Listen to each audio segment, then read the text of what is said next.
이겼습니다. 부동산 경매 초보가 보수대기 70번째 방송을 시작합니다. 오늘 아주 특별한 게스트 모시고 방송을 하게 됐습니다. 먼저 소개를 좀 부탁드립니다. 예, 안녕하십니까. 저는 그 디자인하고 있는 권일이라고 합니다. 네, 안녕하세요. 노준영입니다. 예, 반갑습니다. 반갑습니다. 주제곡을, 오프닝을 네. 잠들지 않는 남도. 예. 너무 오랜만에 듣습니다. 4.3의 주제곡이죠. 제주 4.3. 이제, 공식적인 행사에서 이 노래 불렸나요? 어제 불렸죠. 아. 어제 불렸고, 예. 뭐 우리 학교 다닐 때 그냥, 예. 밥 먹듯이, 밥 먹듯이. 숨 쉬듯이, 흥얼거리던 노래?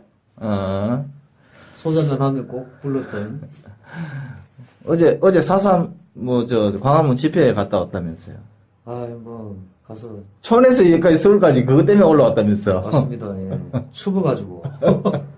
도저히 그 시간을 못 견디고. 중간에 좀 퇴장을 했죠. 4.3을, 이름을 짓는 걸, 네이밍을 아직까지도 정확하게 네이밍을 하지 못했다는 게 참 안타깝네요. 이제 뭐 우리가 겨우 어제 그 추미애 그 대표가 나와서 예. 이제 겨우 우리의 역사로 뭐 들어왔다 이렇게 얘기를 하더라고요. 근데 그 얘기가 참 나는 너무 뜬금없었던 게 우리 학교 다닐 때 맨날 4.3 항쟁 얘기를 했었는데 어쩌다가 아직까지 이제 그런 얘기가 나오니까 좀 황당하더라고요. 98년도에 4.3 관련, 김대중 정부 때 4.3 관련 법이 제정됐나 그랬고, 노무현 대통령 때 4.3 첫 사과를 했고, 정부 공식 사죄를 했죠. 정부 공식 사죄를 했고, 4.3이 실제로는 그게 무슨 폭동 이렇게 얘기하지만, 제주도가 일제에서 해방되고 난 뒤에도 일본 경찰들이 철수를 안 하고 있었어. 그래서 한 2달 동안 미군들이 진주할 때까지 한 2달 동안 그때까지도 실제로 걔들은 제주도는 해방된 때가 10월 정도라고 들었어요. 그래서 한 2달 동안 굉장히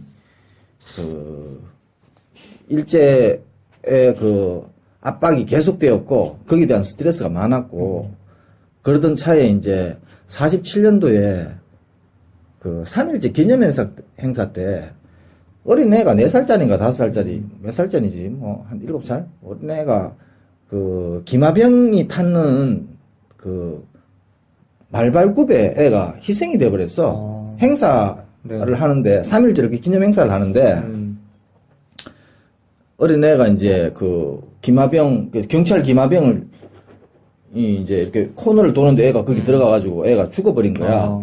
근데 보통 같으면 경찰이 내려가지고 애를 긴급 조치를 하고 병원을 데리고 갔어야 되는데 애가 나 몰라라고 그냥 가버린 거야. 그러니까 제주도 사람들이 쫓아가면서 돌 던지고 걔를 막 쫓아간 거야. 경찰 기마병을. 그러니까 얘가 파출소로 들어가니까 파출소에서는 사람들이 막 떼지어 와가지고 돌 던지고 쫓아오니까 폭동이 난 것으로 오인해가지고 사살을 해버린 거야. 한 6-7명이 죽어버렸어. 그때 죽을 때 20몇 살 된 애 업고 있는, 일찍 시집 가잖아. 20대 초반의 여자, 그리고 10몇 살짜리 모스매, 이런 애들이 죽으면서 한 6-7명이 죽어버렸단 말이야. 그리고 죽어버리니까, 이제는 이게 대한 진상을 규명해라. 그러면서 사람들이, 며칠 뒤에, 한 일주일 뒤에 전부 다 저걸 해. 뭐죠? 파업을 하는 거야. 그러니까, 그렇게 파업을 해버리고, 순경들, 경찰 지서들도 일부 파업에 동조를 해버리고, 왜냐하면, 이제, 외지에서 경찰들이 많이 와 있었어. 거기에 대한 시달린 것도 있고 하니까, 파업을 해버리니까, 이제, 그러면 여수 순천 쪽에 여수 쪽에 있는 그 군부대 보고 가서 진압하라 이랬는데 걔들도 그게 못하겠다. 예순반란이. 그렇죠. 나는 우린 못하겠다. 같은 국민을 어떻게 진압을 하느냐. 그래 돼버린 거죠. 그래 돼버리니까 거기도 이제 반란으로 해가지고 그 사건이 되었었고 실제로는 육지에서 들어가서 거기를 완전히 그때 당시 없애버리려고 그랬지. 예. 저희도 주민 30만 명 다 죽는 한이 있더라도 그렇죠. 그래가지고 진압하겠다 이런 말을 그래가지고 국방부 이제 장관이 공식적으로 한 3만 명, 제주도 그 당시 인구가 30만이었는데 3만 명이 희생된 그런 사건이죠. 안타까운 사건입니다.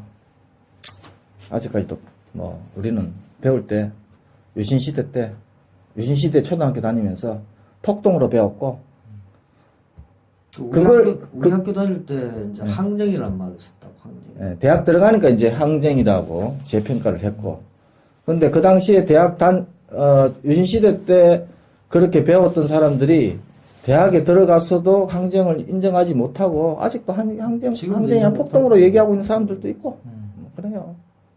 아직도 유신시대 교육에서 벗어나고 있지 못하는 사람들. 그 이제 심지어 이제 그 제주도가 육지보다 한 2개월 내지 3개월 정도 늦게 그렇게 그 독립이 됐다고 생각하는 이유가 제주도가 남태평양 쪽으로 태평양 쪽으로 그쪽에 위치되어 있기 때문에 일본이 거기서 가미가제를 운영을 해요. 맞아요. 예. 근데 이 가미가제 특공대가 그 비행기 특공대만 있는 게 아니고 인간 의뢰 가미가제가 있습니다. 그 인간 의뢰 숨겨놓고 있는 그 동굴들이 아직도 있는 거예요.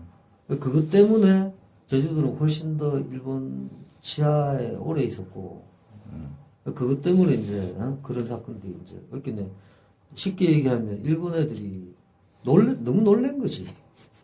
너무 놀래갖고 조치를 안 하고 도망간 상황이고 그 오인이 됐고 오해가 됐고 계속 이제 그런 식으로 하고. 그 이제 나중에 이제 완전 정치적으로 이제 제일 큰 거는 그 일본 애들의 압박 그리고 그 동굴 짓고 하는데 제주도 도민들이 많이 거기 끌려가서 노역을 했고 거기에 대한 어떤 스트레스라든지 억압 이런 게 많이 눌려 있었는데 해방이 되고 나서 기대가 굉장히 컸어. 일본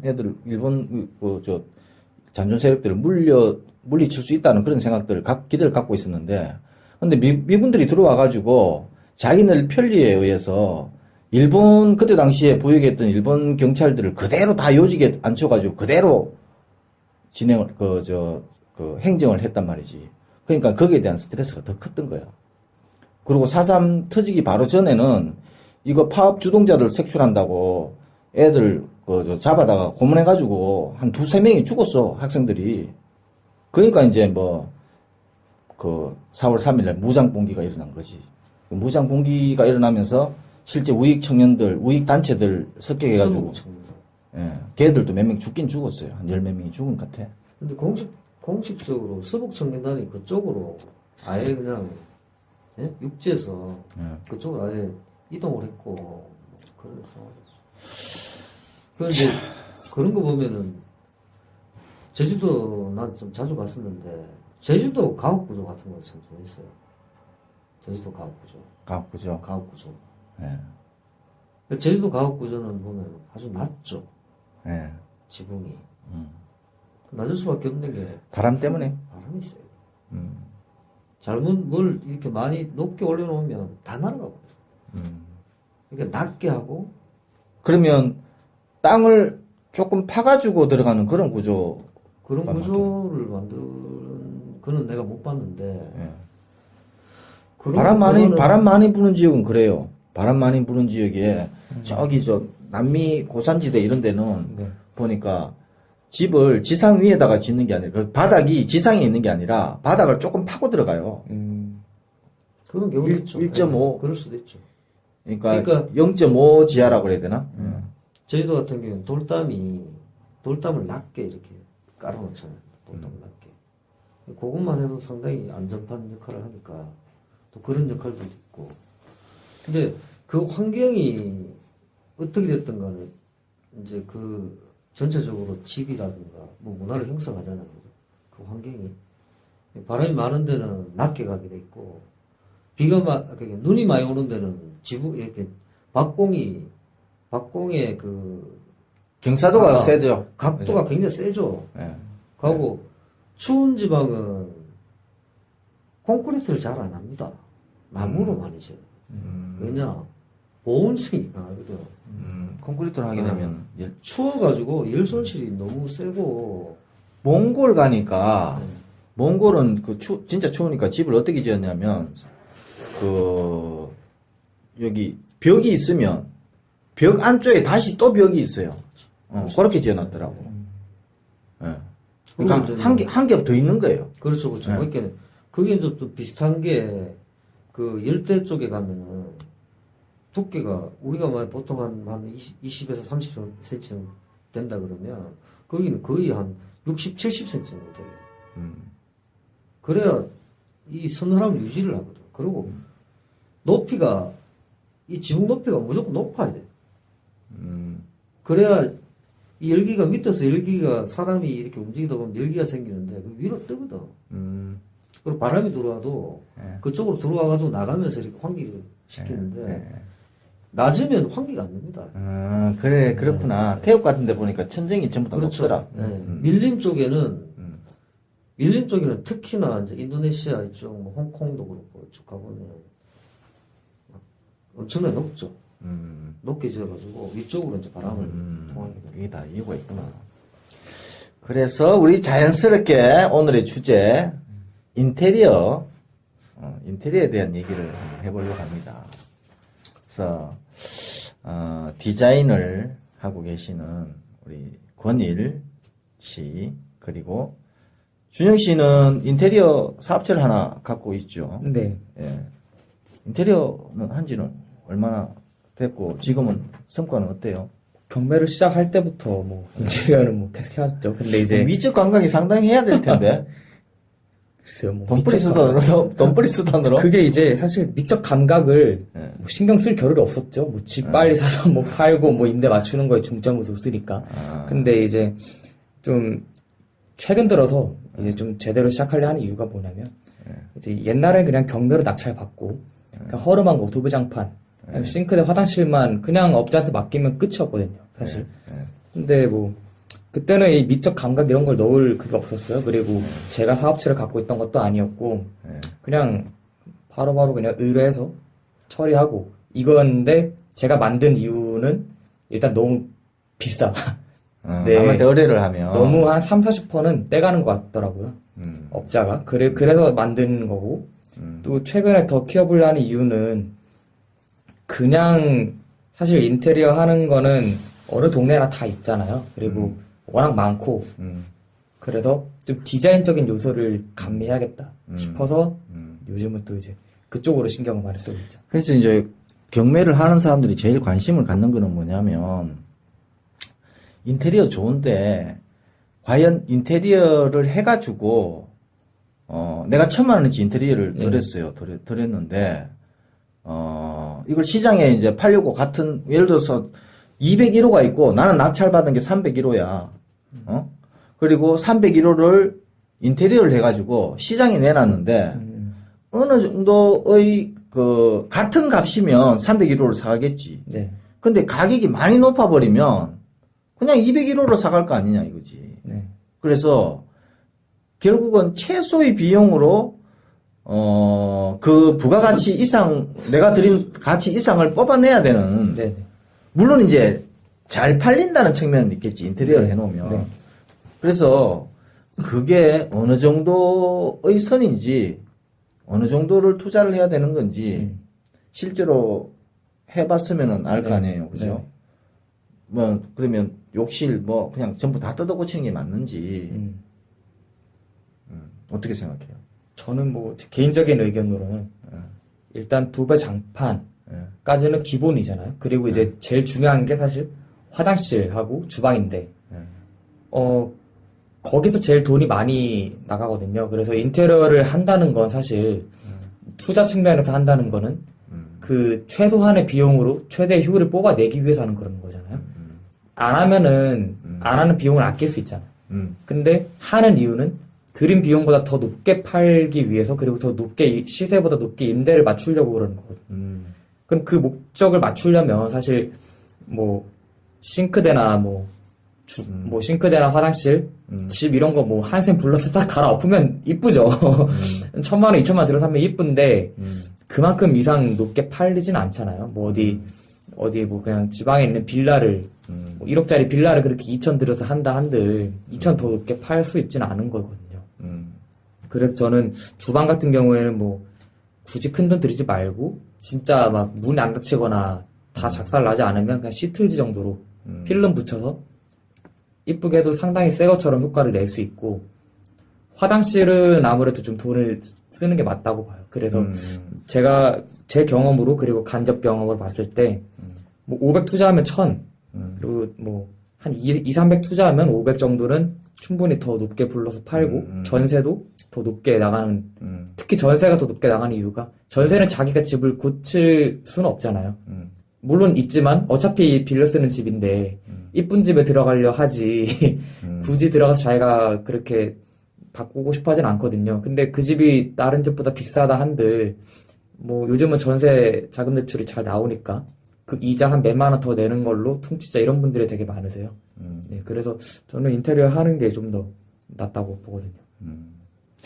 우리 특별 게스트 권일 선생님께서는 이런 조그마한 내부 인테리어는 관심 없잖아요. 아닙니다. 굉장히 난 관심이 많고요. 근데 제가 하기에는 좀 부담스러운 점이 있습니다. 왜냐면 집을 하나 통째로 뜯어가지고 집을 아예 완전히 개조하고 그런 거를 해 왔고 그런데 관심이 있으니까 이런 내부 인테리어는 너무 좀 이렇게 작은 규모의 공사? 아니요. 그 이제 이 일이라는 거는 규모가 크다 작다 이거보다는 이제 제 입장에서는 좀 애정이 간다 안 간다 이 부분에서 좀 좌우되는 편이에요. 최근에 하나 확 뜯어 고친 거 있다면서요? 그거는 안에 이제 완전히 싹 다 밀어내고. 일정 부분 내부 인테리어. 네, 거기는 내부 인테리어만 했는데, 거기는 이제 제가 중점을 두는 거는 딴 게 아니고, 가치를 높이잖아요, 가치. 지금 얘기하시는, 이제, 그 노사장님이나, 이준표께서 얘기하시는. 김 대표? 죄송합니다. 이태섭이가.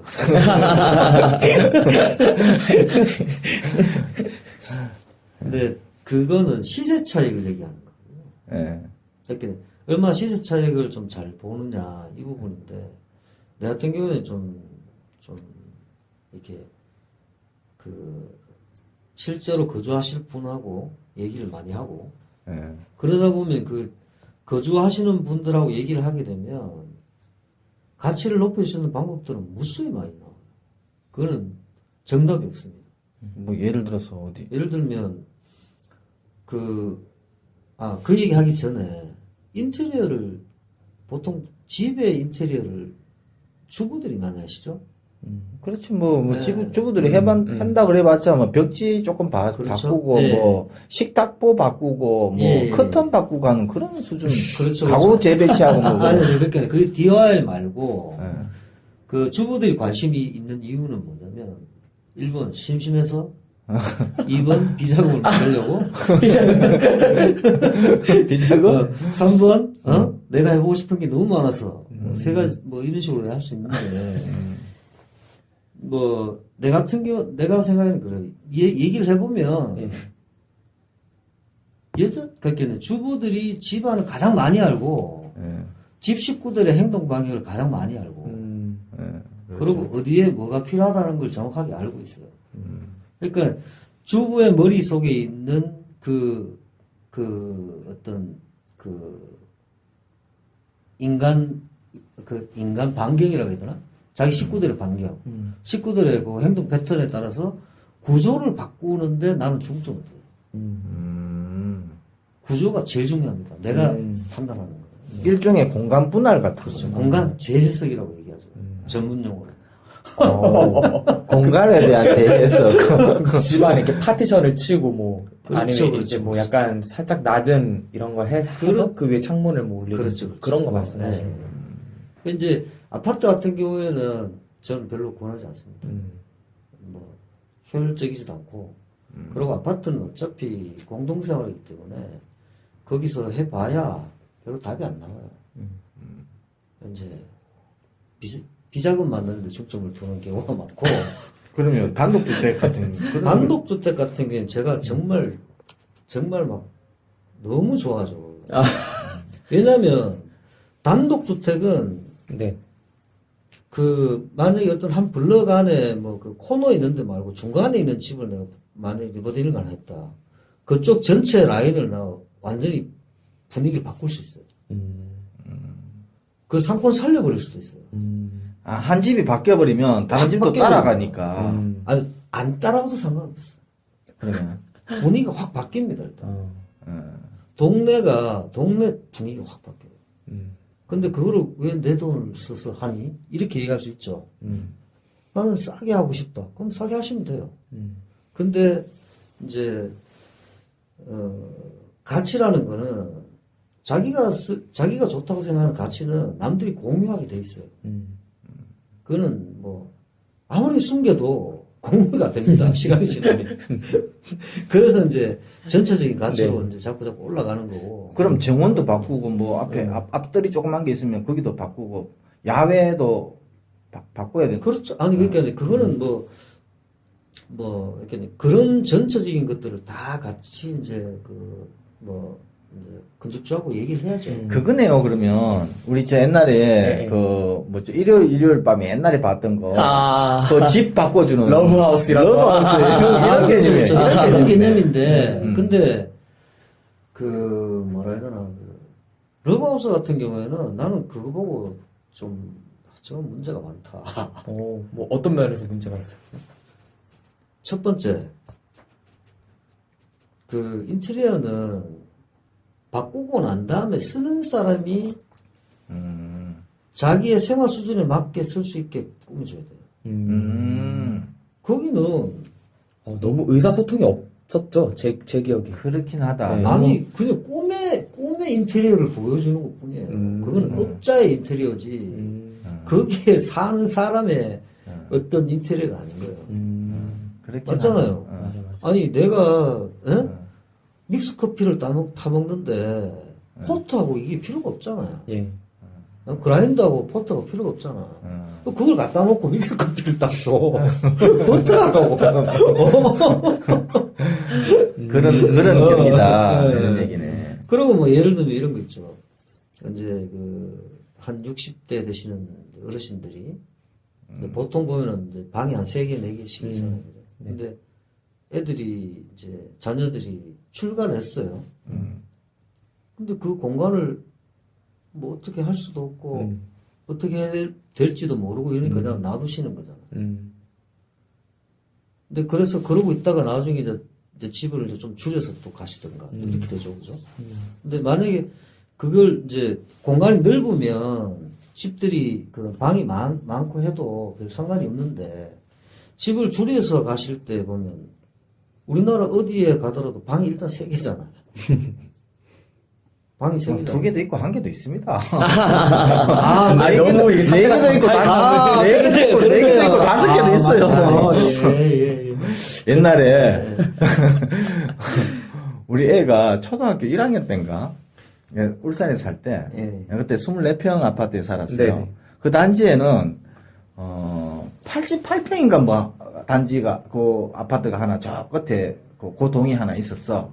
그 유치원에 초등학교 때 유치원은 내 기억이 한 1학년 때인가 하여튼 7, 8살 그 건절이었을 거야. 그러니까 어떻게 하다가 걔 집에 하루는 놀러를 가게 됐는가 봐. 그래 갔다 오더니 24평 집이 그게 자기가 봐왔던 모든 그 집이라고 생각했는데 그 집에 갔다 와보니까 완전히 공을 짜고 놀아도 되거든. 그 다음부터는 아빠 88평으로 가. 욕만 해가. 이해합니다. 걔가 보지 않던 세계를 본 거야 그때. 그러니까 이제 그런 것들, 그러니까 만약에 60대 부부가 그건 얼마 전부터 그런 얘기들이 많이 있었죠. 60대 부부가 한 33평짜리를 사는데 방이 4개라든가 이 꼭 필요한가? 예? 추억의 물건들을 저장해 놓을 곳이 꼭 있어야 되는가? 뭐 그런 것들이 있잖아요. 그럼 그거 어떻게 바꿔야 돼요? 그럼. 그러니까 그거를 그 사시는 분들은 자기가 어떻게 난 살았으면 좋겠다라는 요즘 그렇게 굉장히 좀 그런 예를 제시해 드리면 고민을 하시고 아주 정답을 내놓습니다.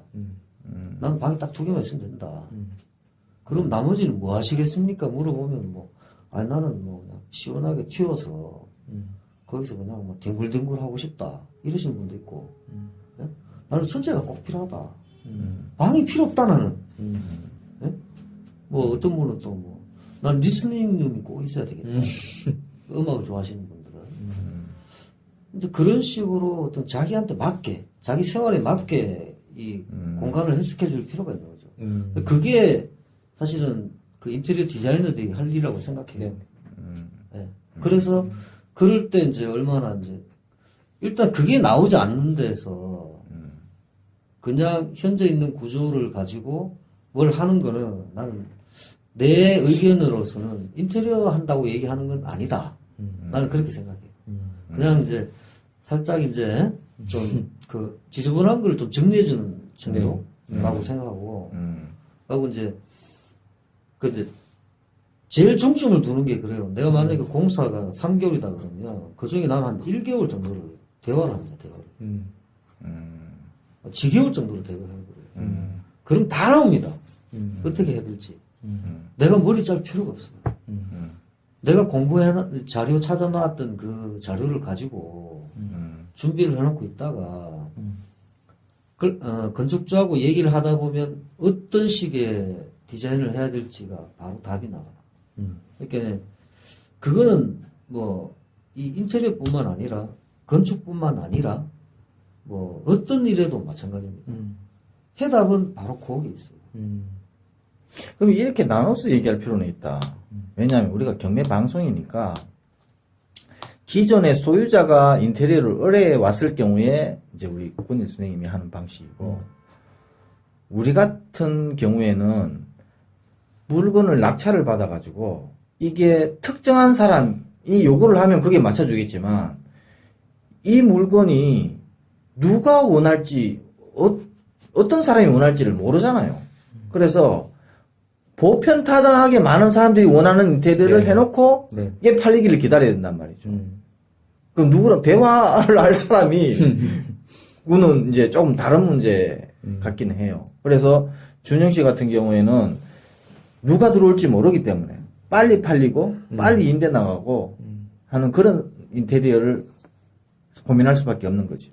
예, 그래서 인테리어를 왜 해야 되는가에 대한 아예 근본적인 질문을 보면은 아까 방금 말씀하신 것처럼 이 소유자가 사는데 한 번쯤 사람들이 호텔을 가거나 카페나 이런 멋진 데를 갔을 때 여기 너무 좋다.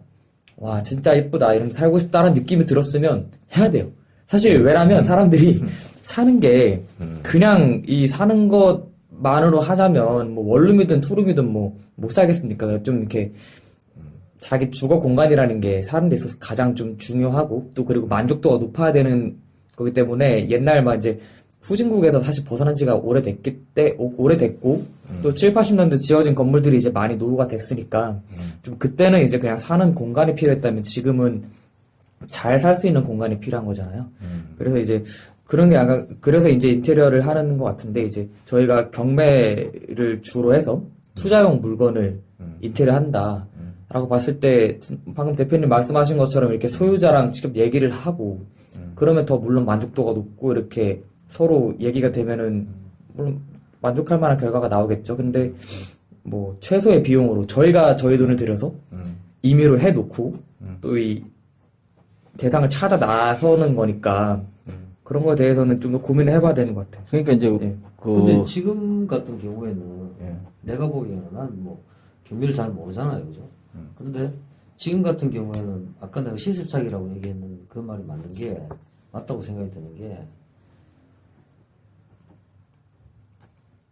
불특정 다수에게 어떤 개성을 입히지 않은 상태, 예? 어떤 어떤 특정한 개성을 입히지 않은 상태가 가장 좋다라고 생각하는 거잖아요. 그죠? 그래 되면 시세 차익인데, 아까 내가 얘기했던 가치라는 부분은, 그런 사람들이 알아봐요. 알아봅니다. 의외로 나도 깜짝 놀랐어요. 이렇게. 나도 이제 아까 고백했거니와 뭐 많이 경험이 많이 없는데 처음에 할 때 얼마나 떨렸겠어요. 예? 이게 맞는지 안 맞는지. 근데 그럴 때도 내가 원칙을 가져갔던 거는 단 하나예요. 이쁘게 보인다고 생각한 적 없어요. 무조건 이 건물이 안전한가 안전하지 않은가. 그다음에 배관이 잘 돼 있는가 안 돼 있는가. 문제 있는 배관이 잘 돼 있는가 안 돼 있는가. 그것만 딱 정리되고 난 다음에 나머지는 구조에 집중을 했다고요. 근데 그 건축주가 자기가 보기에 너무 낯선 건축을 이제 그걸 내부를 보니까 판단을 못했어요. 내부에 굉장히 파격적인 실험 같은 걸 많이 했는 모양이네. 아니요, 그렇게 나는 뭐 워낙 많이 봤던 거고 내가 생각했던 건데 내가 생각했던 이미지를 그냥 이렇게 이제 표현했을 뿐인데 그 친구가 너무 좀 이제 좀 낯설으니까 다른 사람들 불렀어요. 내 모르게. 네. 그러니까 한 12명 왔는데 난리가 났던 거예요. 한 10배 가치가 됐어요. 10배 가치. 10배 같이. 그러니까 예를 들면 뭐 어떤 거죠? 좀 파격이라고 해야 될까? 뭐. 일단 그 벽지를 안 붙였죠. 그럼 콘크리트가 그대로 노출되는. 거기에 이제 페인트. 수성 페인트를 칠했죠. 그러니까 노출 콘크리트 공법을 아예 처음부터 작업을 해야 되고, 이제 그 집은 오래된 건물이기 때문에, 오래된 건물에서는 방사선이 살짝 나옵니다. 콘크리트에서는. 그러니까 그런 거는 그래도 한번 잡아줘야 되거든요. 수성 페인트 같은 거 칠해놓으면 부담이 없어요. 그리고 이제 그런 것들, 이렇게 내가 생각했던 아주 기본적인 것들, 저건 쓸데없는 짓이다 라고 생각했던 걸 끝까지 밀어붙였어요. 건축주를 설득하고. 근데 나중에 그게 주요했어요.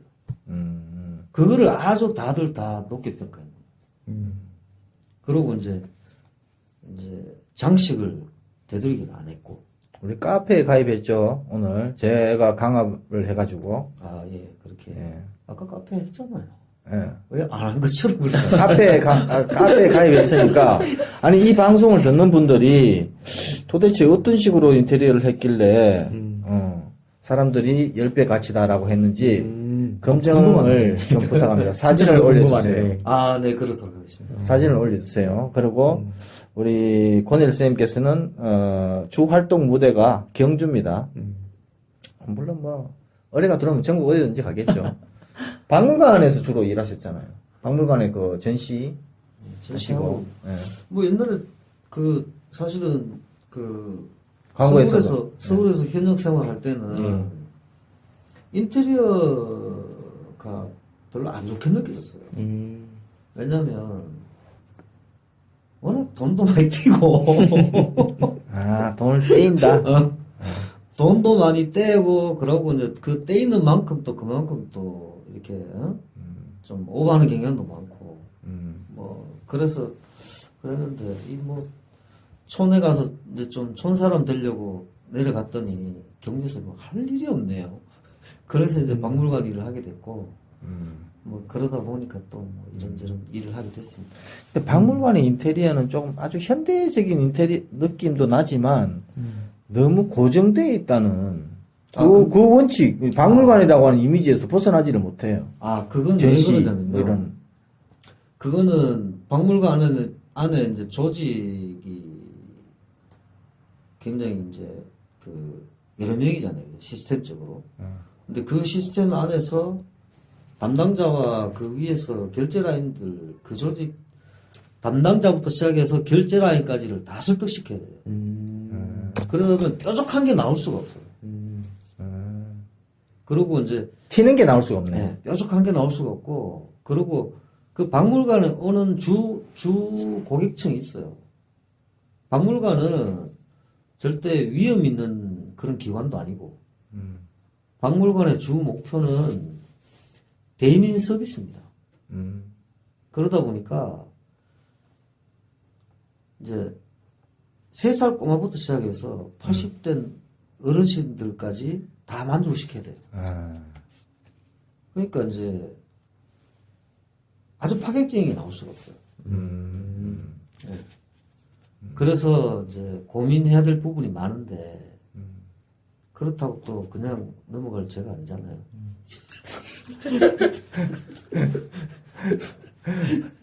그래도 파격을 했다 이 말이죠. 남들 안 보이는데. 그런 걸 진짜 말씀하신 것처럼 카페에 사례를 좀 많이 올려주시면 저희도 보고 또 배울 수도 있고. 네. 박물관 사례는 제가 굉장히 뭐 경주박물관 같은 경우에는 좀 많이 했어요. 근데 올려놓을 수 있는데 그거는 실제 인테리어 하는데 전혀 도움이 안 됩니다. 그렇긴 하죠.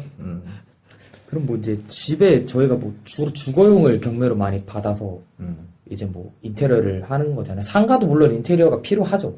필요하죠. 예, 상가. 근데 이제 이게 인테리어를 넓게 경매에서의 인테리어 우리가 중점을 두는 거는 이게 경매 방송이고 하니까 네. 우리가 중점을 두는 인테리어는 크게 해석을 하면 이런 것도 인테리어예요. 예를 들어서 토지를 낙찰받았어. 그렇죠. 토지를 낙찰받았는데 인테리어 할 게 없네? 이게 아니라 예를 들어가 토지가 도로보다 낮단 말이야. 복토를 해가지고 토지하고 같이 맞추는 거. 뭐 그것도 일종의 이제 인테리어 같은 개념이라고 볼 수 있죠. 그래 볼 수 있지. 토지 가치를 상승시키는 맞아요. 거지. 그러고 이제 여기서 아까 내가 얘기하다가 말하는 얘기를 말씀드리려고 그러다가 못 드렸는데 인테리어라는 게 있고 엑스테리어라는 게 있어요.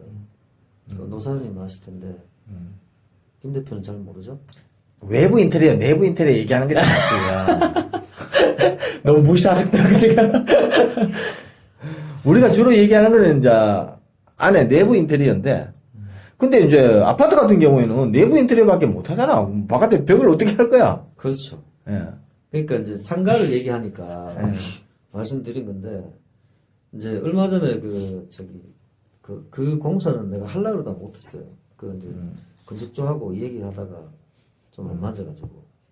근데 그것 때문에 공부를 굉장히 많이 했어요. 한 5층짜리 객실이 22개, 28개. 무슨 28개짜리인데. 모텔? 모텔 같은 건가요? 게스트하우스. 게스트하우스. 근데 나 같은 경우에는 일단 꽂히면 예. 일단 공부를 먼저 해요. 그리고 좀 웃기는 얘기일지도 모르는데 난 국내 디자인 잘 안 봅니다. 왜 안 보냐면 국내 디자인들 다 뺏겨요. 그 뺏겨놓은 걸 내가 가서 보고 오면 그 영향을 받아서 내가 또 엉뚱한 그 뺏김을 또 당해요. 또 아예 안 봅니다. 아예. 근데 이제 그 게스트하우스 같은 경우에는 일단 시장이 우리나라 시장이 또 특별하고 내가 너무 모르는 분야고 이러니까 네. 그리고 게스트하우스 같은 것만 해갖고 이렇게 디자인이 올라와 있는 데 없어요. 그래서 하다가 이제 아예 이제 건축 쪽으로 찾아보자 이러면서 이제 갈 데가 서울밖에 더 있습니까? 그래갖고 서울 좀 돌아다니면서 공부를 좀 했는데 근데 이제 내가 마지막에 안 하면서 이제 못하게 되면서 그 친구한테 조언을 했던 게 뭐냐면 제일 중요한 거는 상수도 하수도 이것만 체크하면 된다. 정확하게 체크해라. 네. 그게 문제가 되면 네가 뭐 10억을 들여놔도 10억짜리 가치가 없어진다. 뭐 그런 것들. 그 다음에 외관은 돈을 안 들이고 할 수 있는 방법이 의외로 많이 있어요. 근데 그런 것들을 이제 자기가 과장된 보상을 받지 않고도 재밌게 일해주는 친구들이 의외로 있어요. 그런 친구들. 그런 친구들을 찾으셔야 돼요. 그러니까 돈만 밝히는 사람이 아니라 진짜 자기가 일하는 걸 즐기는 사람이 있어요. 미적인 아름다움을 추구하면서 거기에 만족하는 사람들, 스스로 만족하는 사람들을 찾아라. 예를 들면 권일 선생님 같은 사람들. 나는 좀 과장까지는 아니지만 모셔는 원하죠. 예. 알겠습니다.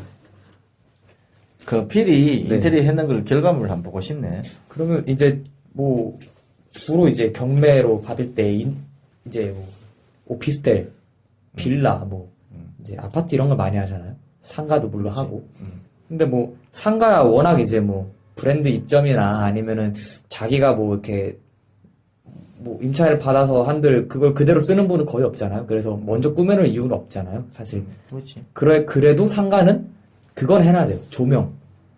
왜냐면은 아예 불 다 꺼져 있고 상가를 보러 갔는데 불이 다 꺼져 있고 쓰레기 널브러져 있고 조명 불도 막 깨져 있으면 그런데 들어오고 싶어 하는 것보다 좀 깨끗하게 정리가 돼 있고 청소가 돼 있고 그리고 약간 이제 카페 등 같이 좀 백열등 이제 아니면 뭐 주방 이런 걸로 좀 이쁘게 조명이라도 켜지면 사실 그 공간을 활용할 수 있는 눈이 좀 보이거든요. 근데 더럽고 조명도 안 되면은 자기가 거기서 그 이상 그 단계를 두세 단계를 위에를 보려면 되게 어려워요. 그래서 상가여도 좀 기본적인 청소라든지 아니면 이제 뭐 뭐가 깨져 있다, 벽이 지저분하다 그런 거 좀 칠해주고 조명도 갈아주는 게 상당히 좋거든요. 경매 물건 낙찰받아서. 아, 그거 말씀 맞는 얘기고요. 그러고 보니까 내가 한 예가 생각이 나는데 예. 내가 사무실 좀 넓은 평수를 구하려고 많이 돌아다녔어요. 네네. 근데 이제 새 사무실인데 안에 조명이 다 돼 있고 오만 대가 다 돼 있어요. 필요가 없어. 네. 까놓고 얘기하면 바닥도 뭐 자기는 다 해놨는데 내가 보기에는 형편없고 새로 다 해야 돼 그거. 네. 그 자기는 자기 입장에서는 뭐 이 정도까지 해야 된다고 생각할 수 있는데 그 조명 이제 지금 이제 노 대표가 얘기한 것처럼 조명 같은 경우에는 그 안에 공간을 확인할 수 있는 조명만 있으면 된다. 그죠? 그래 바닥도 할 필요 없어요. 자기들이 들어서 어차피 합니다. 네. 차라리 그걸 좀 깎아주세요, 차라리. 나는 그게 훨씬 있을지라고 생각해요. 그거 뭐, 좋지도 않은 걸 왜 깎고, 그걸 왜 깔어, 거기다가. 에폭시 까시는 분도 아니, 있어요. 아니, 그걸 왜 하냐고. 그리고, 맞아요. 인테리어나 엑스테리어 같은 경우는 더 심하지만, 인테리어 같은 경우에는, 심지어, 커피 스미스 같은 경우에는, 걔들이 인테리어로 굉장히 승부를 봤잖아요. 예, 상당히 아주 네. 세련되고, 예. 신사동 1호점 봤을 때, 예. 상당히 신선했다고 얘기하지만, 우리는 벌써 그걸 15년 전에 보고 있다고. 예? 그런 거를. 근데 그런 노출된 것들이 이제는 다시 다 클로즈로 갑니다. 천장 다시 닫는다고. 지금 다 됐겠네. 뉴욕이나 영국 같은 데는 벌써 닫고 있어요. 왜냐면 식상하거든. 너무 그러니까 유행이라는 게 10년 이상, 20년 정도, 10년에서 20년 정도 터울이 가면 그게 패턴이 바뀌게 돼 있어요. 그리고 10년쯤 지났을 때 보통 사람 다 합니다. 쫓아가. 그러니까 생각나는데, 우리 80년대의 카페, 조그만 카페들 예. 들어가면, 창문도 없어. 깜깜해. 네. 그렇죠. 깜깜했거든. 난 그게 커피숍이라고 생각했는데, 어느 순간부터 확 튀기 시작해. 네. 밖에서 통유리 해가지고 밖에서 보이고, 2층에서 전망 보이고. 이게 안 보이면은, 그리고 이 밖에서 음식점도 그래. 밖에서 밥 먹고 있는 사람들 다 보이고, 이렇게 바뀌더라고. 근데 다시 바뀐다, 이 말이죠. 아니, 똑같은 얘기는 아닌데, 그거는 어떤 식으로 사회 현상하고 좀 관계가 있습니다. 그렇죠. 어떤 사회 현상하고 관계가 있냐면, 우리나라에서 통유리로 확 바뀌는 시점이 언제부터냐면, IMF 이후에요. IMF 이전까지만 해도 우리나라에서 통유리가 그렇게 많이 안 나왔습니다. 왜 그러냐면, IMF 때 가장 큰 이슈가 뭐였냐면, 투명성이 투명성. 투명성이라는 사회적 이슈가 나오고부터 유리가 깔리기 시작합니다. 와, 또 그런 게 있었네요. 저는 그거는 내용. 그건 우리 같은 사람만이 볼 수 있는 이제 코너에 있는 거죠. 코너에 안 보이죠. 사회 분위기하고 관련돼 있다고 봐야지. 80년대는 예. 군사정권 시절이고 그렇죠. 예. 학생들이 전부 다 어디 맞습니다. 밀실 같은데 예. 이렇게 짱밖에 들어가서 자기들끼리 속닥속닥거리고 하는 그런 그렇죠, 그렇죠. 분위기였고 그게 이제 민주화 시대로 접어들면서 사람들이 개방되고 이게 좀 그렇죠. 투명하고 네.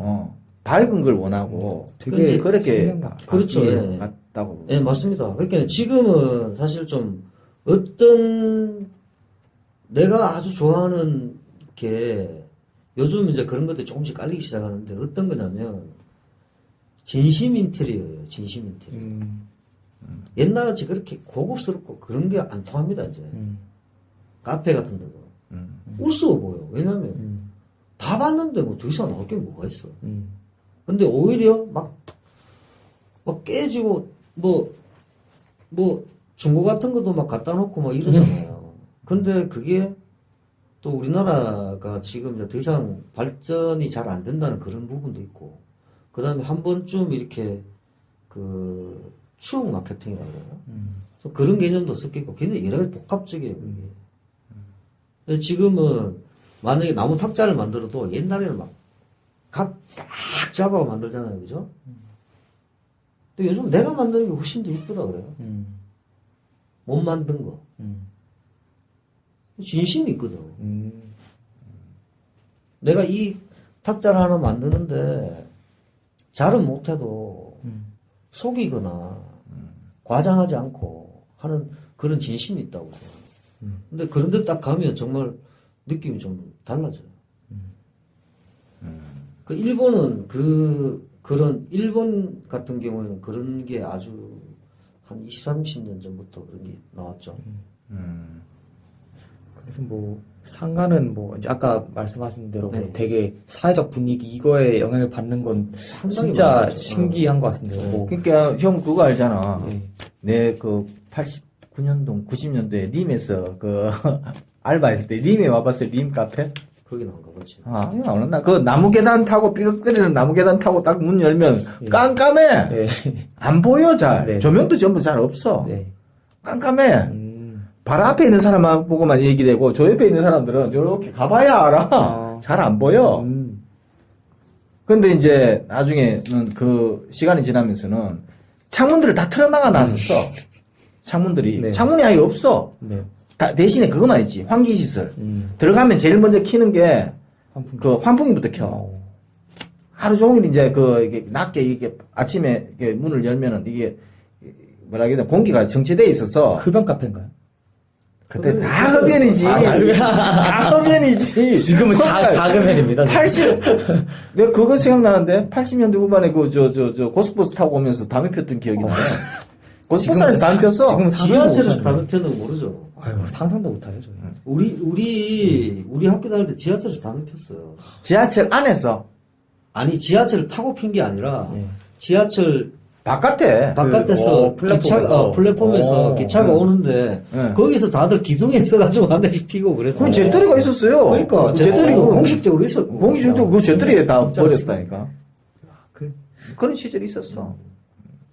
근데 그러다가 이제 예. 세월이 자꾸 변하면서 예. 밀리고 흡연자들이 밀리고 밀려가지고 이제는 전철역 100m 예. 그것도 모자라가지고 강남대로는 아예 흡연이 안 되잖아. 네, 맞습니다. 어디 구석에 지하철 짱 10m 박혀가지고 뭐 이런 것도 생겼고. 10m인가? 아 100m 예, 가지고. 아. 예, 100m인가요? 그래서 뭐, 하필 뭐, 정리하면, 이제 상가는 뭐, 아까 말씀하신 것처럼 과도한 거 하면은, 오히려 반감이 들거든요. 자기의 그거를 할 건데, 돈만 낭비하는 거고. 그러니까, 거야. 그냥 조명이랑, 그냥 간단하게 뭐, 보기 흉한 정도만 메꿔주면은 좋을 것 같고. 아니, 오히려 예. 내가 생각하기에는, 예. 그냥 노출 그 상태 그대로 놔두는 게 최고예요. 조명하고, 이제 상하수도, 네. 전기, 이거를 확인할 수 있는 그것만 확 해놓고, 네. 그 다음에 나머지는 차라리 깎아주세요. 네. 그만큼. 어? 뭐 해놓을 필요가 없어요. 요 정도 하는데, 네. 뭐 평당해가지고 한 2만원 들었으면, 예. 뭐 한 60만원, 100만원, 차라리 내가 깎아드릴게. 예. 그러면 정말 좋아할 겁니다. 보시면 가끔 지나가다가 공실 보면 보이시겠지만 막 벽에 빨간색으로 락스칠돼 있고 유리에 막 X자로 흰색 테이프 붙어 있고 그런 것만 해주면 된다 이거죠. 그렇죠. 예. 유리 같은 데는 꼭 예, X자를 예. 붙여놔야 돼요. 예. 왜요? 유리에 X자를 붙이는 이유는 네. 새로 공사했는 상태에서 유리에 X자를 안 붙여놓잖아요. 네. 받칩니다. 아, 그 예. 안에 물건이 있으면 유리라는 걸 인식을 하는데 빈 공간에 유리만 있죠? 받칩니다. 누가 와도 와가지고 박습니다. 계속 비둘기가 와서 넣고 그 유리하시는 분들이 심심해서 해놓는 게 아니에요. 그랬어요. 주의하라는 것. 그리고 이제 뭐 주거용 같은 경우는 이제 뭐 진심 이런 것도 중요한데 사실 뭐 저희는 어쨌든 최대한 경매는 싸게 사서 이제 비싸게 팔고. 네, 그렇죠. 예. 진심 이제 그 인테리어 같은 거는 나중에 이제 그 실제 주거하시면서 자기 업을 하시는 분들한테 좋은 소유자들한테 네, 그거고 소유자들한테. 투자용은 약간 좀 다른 게 아까 말했던 것처럼 좀 뭐 최대한 싸게 그리고 필요한 것만 해서 비싸게 이제 파는 게 목적인데 실제 사례로도 뭐 예를 들면 1억짜리를 뭐 한 8, 9천짜리를 갖다가 시세가 한 6천 정도에 이제 워낙 허름하니까 서울에 있는 빌라 같은 건데 싸게 받아가지고 한 비용을 1,000만 원 정도 들여서 총 7천에 이제 집을 산 거죠. 비용 다 들여서. 근데 8,500에 전세를 놓고 1억 넘게 1억 500에 이제 매도를 하는 보면은 이게 사실 되게 말도 안 된다 생각하지만 그런 사례가 수도 없이 많거든요. 이게 인터넷 카페를 들어가다 보면은 인테리어 사례란이 되게 많아요. 보시면 좀만 한 1시간만 보시면 알겠지만 워낙 싸게 받고 그만큼 사람들이 눈여겨보지 않는 거니까 사람들은 항상 임차인 잘 맞춰져 있고 건물이 깨끗한 걸 많이 입찰 들어가잖아요. 근데 반지하나 뭐 이런 허름한 그런 외벽 같은 있는 그런 데는 잘 입찰 안 해요, 사람들이. 그러면 경쟁률이 떨어지고 싸게 받을 수 있거든요. 경매의 장점을 진짜 살리는 투자인데 그렇게 한 다음에 비용 다 뜯어 고쳐도 뭐 한 1,000, 2,000이면 충분히 하거든요. 그만큼 들지도 않고 좀 작은 거니까. 그러면은 2,000 이상 전세를 받을 수 있고 3,000 이상의 매도가 가능한 그런 사례가 되게 많아요. 그래서 그런 거 봤을 때 좀 이제 같은 지역이어도 뭐 구축 아파트, 신축 아파트가 가격이 뭐 심하면 1.5배까지 차이가 나는 이유가 안에가 깨끗하기 때문에 그런 거잖아요. 물론 주거 환경, 뭐 쓰레기 버리는 거나 주차 환경도 있지만 워낙 허름한 데 말고 뭐 학군이 똑같고 다 주거 분석, 이제 지역 분석이 똑같은데 집값이 다른 이유는 새 거냐 헌 거냐의 차이거든요. 근데 안에 들어갔을 때 새 아파트랑 차이가 없으면 뭐 1.5배 아니라 1.2배 정도로 그냥 내놔도 충분히 수익률이 좋은 사례도 발생하고 또 모델하우스나 호텔 같은 데 들어갔을 때 이제 좀 15초 만에 사람이 그 정신적으로 딱 그 판단을 든다 하더라고요.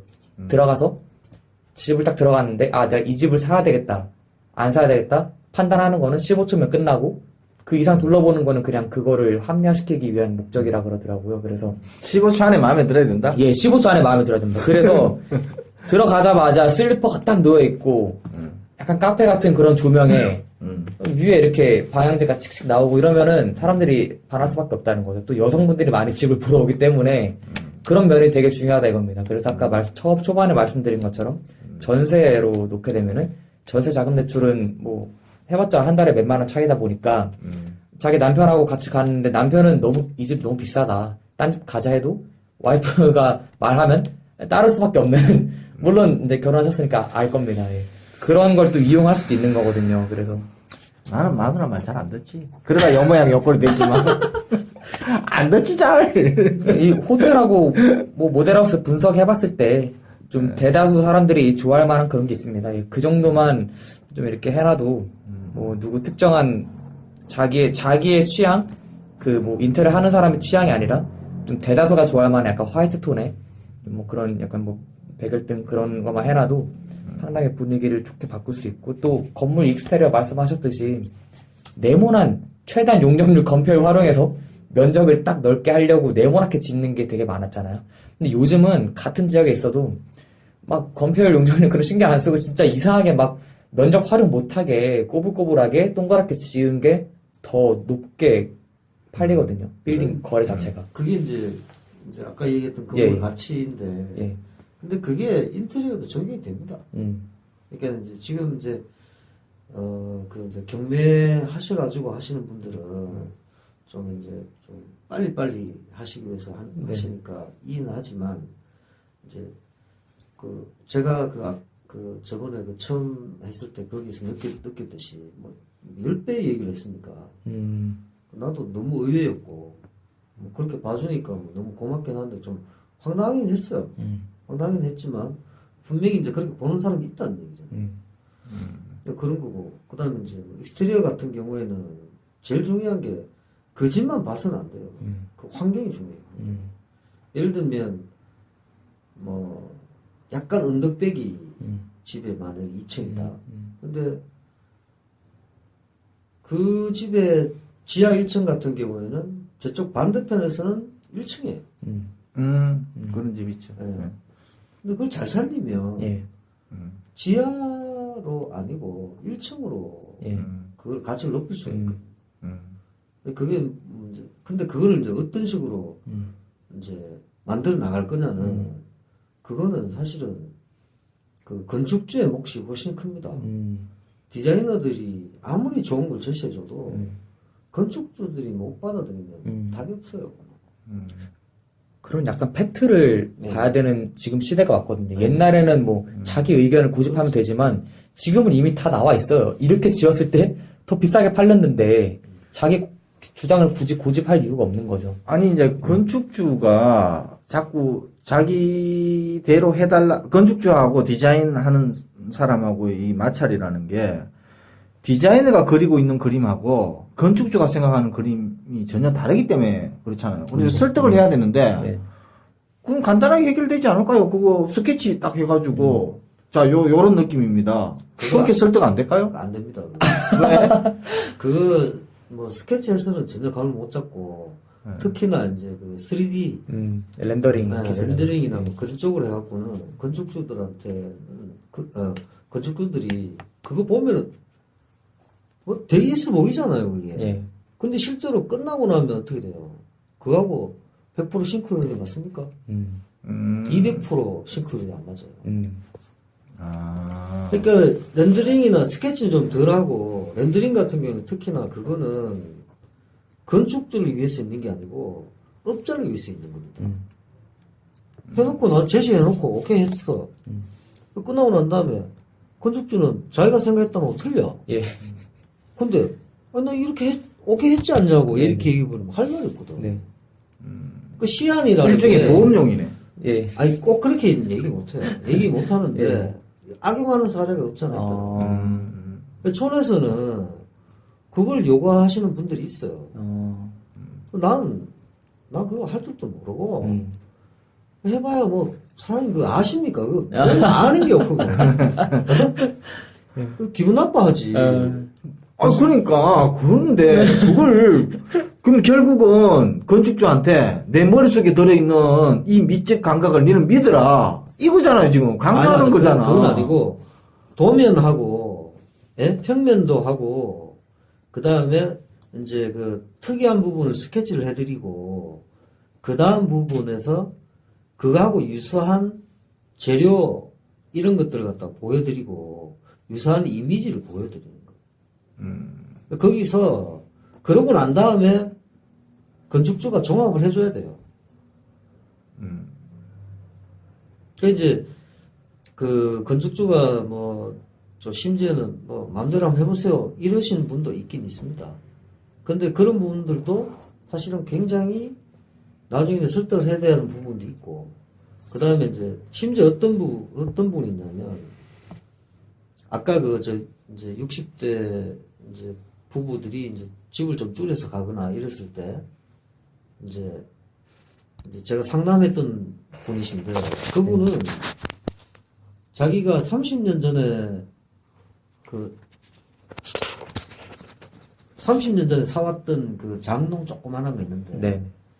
그거를 자기는 꼭 갖고 가야겠다. 이게 사이즈가 얼마다. 예. 감동했죠. 그러신 분들은 어마무시하게 좋은 인테리어가 나와요. 와, 근데 사실 그 옛날 가구를 맞춰서 거기에 맞춰서 또 디자인을 하기가 쉽지가 않잖아요. 그거 예. 별로 어렵지 않아요. 왜냐면 예. 왜 어렵지 않냐면 자기가 공간 해석을 정확하게 해놨으면 예. 그런 그 이제 예외적인 어떤 그 공간이 서로 생기잖아요. 예외적인 공간이 생겼을 때 유도리가 생깁니다. 전문용어로 유도리. 유도리. 전문용어가. 유도리가 생기는데 예. 이제 예를 들면 좀 습관적으로 하는 네. 습관적으로 일을 하게 되죠. 네. 일이 바쁘게 되면. 그랬을 때는 그게 굉장히 귀찮아져요. 근데 자기가 해석을 막 했어.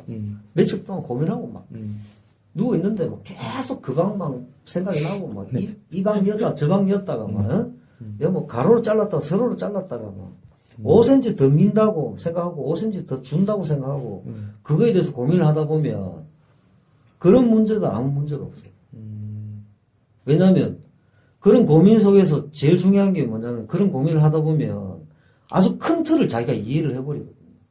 중요한 걸 큰 맥락을 이해해버리면 작은 지류 같은 경우에는 아주 재밌게 해석할 수 있는 부분이 생깁니다. 그거는 노사장님이 아마 앞으로 많이 해보시면 예. 내가 무슨 일인지 아실 거예요. 되게 저는 너무 좀 사실적인 직설적인 그런 것만 이렇게 알고 있었는데 이렇게 새로운 얘기를 들으니까 더 좋은 것 같고. 그 보통 이제 예. 지금 그러실 거예요 아마. 그 내가 이제 좀 그런 면에서 인테리어 하시는 분들이 대화가 좀 안 됩니다. 이건 보통 사이즈는 요만하고 다 이렇게 얘기하거든요. 예. 보통 사이즈가 어디 있어요? 자기 사이즈 맞게 해야지. 지금 시대는 자기한테 맞는 걸 하는 거예요. 자기한테. 그게 내한테 더 맞는 거. 가치가 더 높다 이거죠. 그럼요. 말씀이시죠? 가치가, 왜냐면 세상에 하나밖에 없는데 가치가 높아질 수밖에 없지. 원룸 3층짜리, 4층짜리가 이 주위에 여러 개 있는데, 그 중에서 눈에 팍 띄어봐요, 그게. 그거밖에 안 보입니다, 사실. 그렇게 됩니다. 예, 그런 경험도 있고요, 네, 실제로. 예. 그렇게 되거든요. 예. 근데 그런 경우에 그 가치를 어떻게 매길까요? 예, 맞습니다.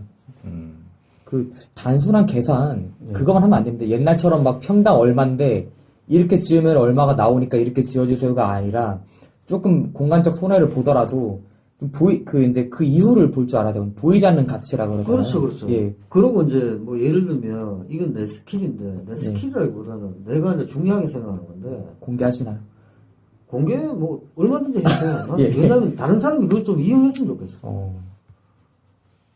그 건축주하고 미팅하고 난 다음에 개인적으로 나는 낮에 가보고 밤에 가보고 정오에 꼭 가봅니다. 그거를 한 3일 이상은 꼭 해봐요. 그리고 여기가 겨울에 방향이 어디서 부는지 여름에 바람이 어디서 부는지 그거를 동네 사람한테 물어봐요. 그러면 창문 위치하고 이런 것들이 달라집니다. 그것만 해도 전기 효율이 10%는 줄어요. 적어도. 별거 아닙니다, 그거. 그런 것까지 세세하게 고민하는 인테리어 업자는 없는데. 재밌거든. 나는 그게 재밌다고. 꼭 그런 느낌이 드네요. 영화 건축학 개론. 난 그 양반 굉장히 존경하긴 한데. 그 양반. 네, 존경하긴 한데. 근데, 뭐랄까, 그 양반, 아주, 정말 잘한다, 이 생각은 안 들어. 그러니까, 뭐랄까, 진심은 정말. 그 양반이라는 건 영화 감독을 얘기하는 거예요? 아니면 거기서 건축학 강의하던 그 양반? 강의하던 그 사람. 돌아가셨잖아요. 내 이름을 모르겠는데, 내가 원래 건축학 학도가 아니어서, 그런 계보가 없이 이렇게 살다 보니까, 이름도 모르고 그렇지만 그런 쪽으로 내가 좀 관심 있게 보거든요. 근데, 이제 같은 디자인으로서, 어떤 정신, 어떤 그 가치관 이런 거는 존경하는데, 실제로 디자인 하는 거는 뭐. 거기서는 이제 그 교수가 그런 숙제를 내주잖아. 네가 살고 있는 동네를 한번 이렇게 둘러봐라. 그리고 사진을 찍어봐라. 그러면서 이제 그 여주인공하고 이제 거기서 처음 만나잖아. 맞습니다. 근데 이제 어떤 게 있냐면, 내가 이제 처음 스타트가 이제 이런 게 있죠. 이렇게 광고를 했기 때문에 현역을 광고를 하면 광고 마케팅을 하게 되면 아주 입체적으로 분석을 하게 돼요. 아마 나도 내가 이제 바로 인테리어나 건축을 바로 시작했으면 이렇게까지 생각을 못했을 수도 있어요. 근데 광고 쪽을 하게 되면 소비자의 이런 걸 또 다른 각도에서 인테리어를 바라본다. 뭐 이런 얘기예요. 그렇죠. 그러니까 보는 방향도 틀리고 예. 생각하는 방향이 틀릴 수밖에 없어요. 그리고 중요시하는 것도 틀리고 그렇습니다. 시간이 훌쩍 1시간을 넘겨버렸어요. 그럼 좀 정리를 해야 될까요? 뭐 달리 정리할 게 있나? 너무 우리 편집이 없는 방송, 진짜 근데 이게 대본이 없는 방송, 한 시간 지식이 동안- 감춤이 없는 방송, 1시간 동안 진짜 와 이게 산모 방송, 부동산 경매, 처부가 고수되기 이게 뭐 이런 번째 방송을 마치는 걸로 해야지 뭐 뭘 정리할 건데? 아니 이 경매로 사실 이 물건을 이제 받았을 때 어쨌든 인테리어를 하는 게 좋다라는 말씀을 좀 드리고 싶고 준영 씨가 정리를 해주시죠. 네, 인테리어를 하는 게 사실 더 큰 소득을 볼 수 있고 그 당장 드는 돈에 대해서 좀 아깝다고 생각하기보다 이제 아까 말씀드렸듯이 그 이후를 볼 줄 알아야 되고 또 이제 사람들이 비싼 레스토랑 가서 비싼 돈 주고 먹는 이유는 그 원가 따지지 않거든요. 뭐 이 조금씩 나오잖아요. 아 이거 원가 얼마밖에 안 되는데 내가 이 돈을 내야 되나 이렇게 생각 안 하거든요. 그 좋은 분위기랑 음악 그리고 서비스 그리고 음식 데코레이션 이걸 보고 값을 지불하는 거기 때문에 그런 사람들의 감성을 좀 이용할 필요도 있다 이런 말씀 좀 드리고 싶어요. 오케이. 네. 자, 마지막으로, 결국은 이제, 경매를 낙찰받고 난 다음에 간단한 인테리어, 정도는 인테리어는, 필요하다. 필요한데, 준영 씨한테 맡겨라. 아 무슨 그 다음에, 엑스테리어를 비롯한 건물을 좀 더 가치 있는, 아주, 감각적인, 인문학적인 인테리어를 하시는 우리 권혜일 선생님한테 맡기면은 잘해줄 거예요. 방송이 왜곡되는 건 좀 어렵지 않습니다. 네. 방금 그 노사장 그 얘기잖아, 지금. 아니 방금 노사장이 얘기했듯이 나한테 해달라 그런 생각 없고요. 예. 그리고 서울 와서 하면 작업이 잘 안 될 거예요. 왜냐면 일하는 사람 틀려서 그렇게 쉽게 작업이 안 됩니다.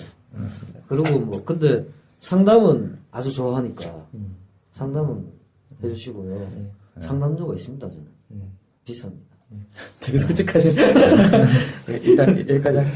자, 그러면, 이런 번째 방송 여기서 마치는 걸로 하겠습니다. 네. 자, 박수 한번 치고 끝내시죠. 고맙습니다. 예.